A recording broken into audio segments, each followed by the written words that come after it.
Yan, ito yung kakarga ko. Filter. Pag kulang pa yan, ilalagay ko yan sa ilalim para magpantay sa molye. Mamaya makikita nyo. Tapos itong malaki, fuel tank na pang shockman. Ito naman sa taas, fan shroud ng panghuhan.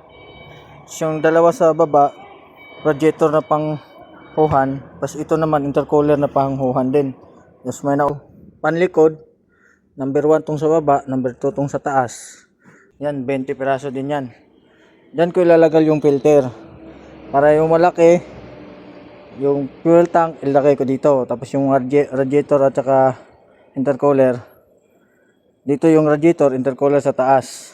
So yan, panoorin nyo na lang, i-time lapse ko. Ako palang batang yon, pinaglaruan ng panahon. Tawa sila sa aking pangarap, parang wala raw akong mararating. Hinila pababa sa dilim, boses ko lagi nilang pinipigil. Mga sugat na di ko pinakita, tinakpan ko na lang ng tawa.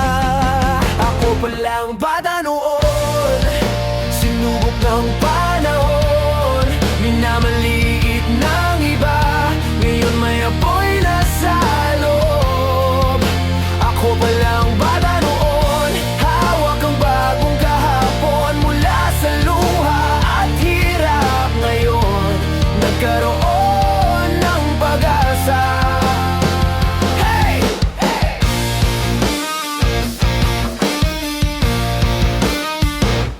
Bawat bagsak, kinabisado, kinuha ko lahat. Parang aral sa laro, kahit pitak-pitak ng palad, kumakapit pa rin sa pangarap. Ngayon ako'y nakatayo sa entabladong dati ko lang iginuguhit.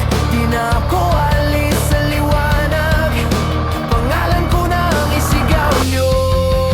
Ako palang bata noon, sinubok ng panahon, minamaliit ng iba, ngayon may apoy na sa loob.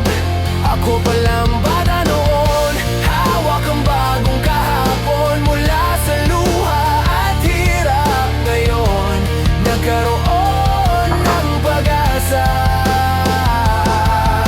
Salamat sa lahat ng nanghamak, kayo ang dahilan ba't ako matibay. Bawat bato na inihagis nyo, ginawa kong pader na aakyatin ko.